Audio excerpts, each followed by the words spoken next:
Hello friends, how are you? I hope you are fine and you are welcome in this video. Today we are starting our English grammar classes and courses. In this video, we will learn to how to important English grammar and why needs this. If you want to learn English, so please watch this video. आज का समय ऐसा है, कहीं भी English use हो रही है, हर जगह इंग्लिश यूज होती है। जैसे कहीं भी आप स्टेशन पर भी जाओगे ना तो वहां भी इंग्लिश में लिखा होता है, तो अब उसको इंग्लिश में लिख तो दिया, पढ़ोगे कैसे? मान लिया कि आपने पढ़ना भी सीख लिया, क्योंकि पढ़ना मैंने पिछली वीडियो में बताया इतना कठिन नहीं है पढ़ना। यदि आपने पढ़ना भी सीख लिया पर उसको समझोगे कैसे भाई?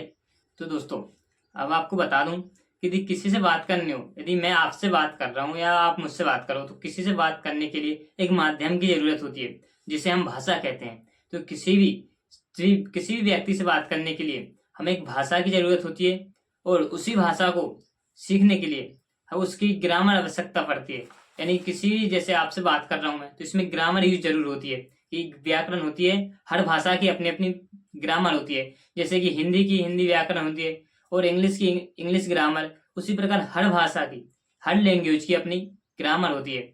जैसे आप बात कर रहे हो तो मैं आपसे कुछ भी नहीं बोल सकता कि मतलब जैसे मैं बोल रहा हूँ आपसे कि अभी जो बात कर रहा हूँ आपसे आमने सामने, यदि मैं इसको कुछ उल्टा सीधा बोल लूँ, तो जैसे कि घुमा फिरा के कहीं से भी, जैसे आधा हिंदी आधा इंग्लिश बोल दूँ तो क्या मिक्स हो जाएगा? तो ये कैसा रहेगा?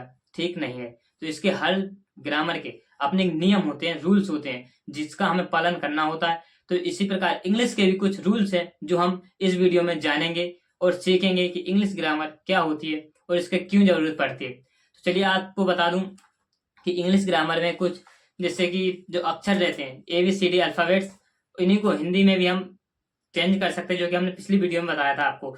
तो इनको जब हम चेंज कर लेते हैं तो इनको मिला के एक वर्ड बनाते हैं। तो अब इन वर्ड का यूज कैसे करना है, इन वर्ड्स का उपयोग कैसे कर सकते हैं? क्योंकि जैसे जैसे दिस इज पेपर, तो मैं पेपर इसको कुछ तो बोल नहीं सकता आपको कि अब मैं आपको बोलूं जैसे कि आप एक पेपर पकड़ो, तो इसके लिए आप शब्द तो सिर्फ बोलूंगा नहीं कि पेपर, तो क्या समझोगे भैया पेपर क्या है? पेपर, तो इसके लिए मुझे कुछ बोलना पड़ेगा। प्लीज आप catch this paper, it means इसका मतलब कि आप पेपर को पकड़ो। या मैं इसको बोलूं पेपर, समझ में आया कुछ मैंने क्या बोला? पेपर नहीं आया ना समझ में? यदि मैं इसको बोलूं प्लीज फोल्ड दिस पेपर, मतलब इस पेपर को आप मोड़ो, क्या हो? इसको समझने के लिए क्या जरूरत पड़ी? ग्रामर। ग्रामर मतलब व्याकरण। सिर्फ वर्ड से ही आपको भाषा समझ में नहीं आ सकती कि वर्ड, मैंने वर्ड कुछ ही बोल दिया। अब मैं कुछ भी एग्जाम्पल ले लो, जैसे वाटर है, पानी। अब मैं पानी आपको दूंगा सब, तो क्या कहूँ? अब आप भी समझ सकते हो पीना है, क्या करना है। जब मैं उसको कुछ आगे बोलूंगा तभी ना वो आपको समझ में आएगा कि मैं कहना क्या चाहता हूँ। तो उसी प्रकार हर व्यक्ति को अपने जो विचार होते हैं उसको आदान प्रदान करने के लिए ग्रामर की आवश्यकता पड़ती है, वो उसी को हम आज सीखेंगे। तो इंग्लिश में ग्रामर के लिए कुछ बेसिक रूल्स होते हैं, जैसे कि नाउन हो गया, जैसे कि शब्द के भेद होते हैं या इसके प्रकार होते हैं, जैसे noun, noun, pronoun, adjective, verb, adverb, conjunction, interjection, tenses, voice, इस प्रकार से बहुत से इसके भी ग्रामर रूल्स होते हैं। यदि आप भी चाहते हो इंग्लिश ग्रामर बोलना, इंग्लिश सीखना, यदि इंग्लिश में बात करना, तो आपको ये सीखना डेफिनेटली जरूरी है, क्योंकि इसके बिना आप नहीं बोल सकते। तो इंग्लिश बोलना है, यदि आपको इंग्लिश पढ़ना है तो आपको ये ग्रामर सीखनी जरूरी है। यदि आप इसके नहीं सीख सकते हो तो फिर आप इंग्लिश नहीं बोल पाओगे। क्यों? तो जैसे कहीं जरूरी नहीं आपको नहीं सीखना बोलना, आज का समय ऐसा है, कहीं भी इंग्लिश यूज हो रही है, हर जगह इंग्लिश यूज होती है। जैसे कहीं भी आप स्टेशन पर भी जाओगे ना तो वहां भी इंग्लिश में लिखा होता है, तो अब उसको इंग्लिश में लिख तो दिया, पढ़ोगे कैसे? मान लिया कि आपने पढ़ना भी सीख लिया, क्योंकि पढ़ना मैंने पिछली वीडियो में बताया इतना कठिन नहीं है पढ़ना।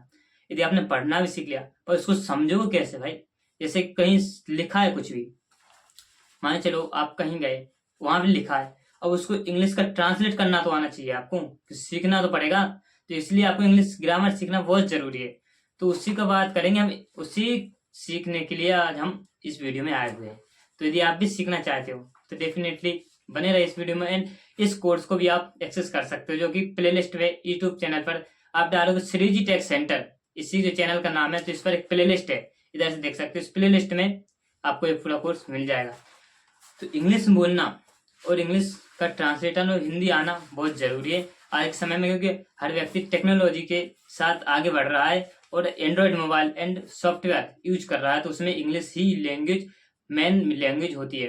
उसमें हिंदी आप लिख सकते हो, बट उतना ज़्यादा सॉफ्टवेयर में इंग्लिश नहीं रहती है।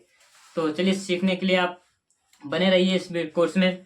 तो हम बात करेंगे इंग्लिश ग्रामर के कुछ पार्ट्स ऑफ स्पीच होते हैं, जो कि नाउन, प्रोनाउन, एडजेक्टिव, टेंसेस, इसके विषय में आपको अगली वीडियो में बताया जाएगा। तो आप देखते रहिए इस कोर्स को और ज्वाइन कीजिए। यदि चैनल पर नए हो तो चैनल को सब्सक्राइब और लाइक वीडियो को और शेयर जरूर कर दीजिए, ताकि कोई भी वीडियो किसी की भी हेल्प कर सके।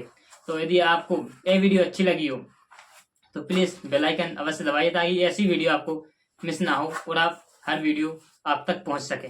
इसी के साथ जय हिंद, जय भारत, राधे राधे, जय श्री कृष्णा। मिलते हैं किसी नेक्स्ट वीडियो में।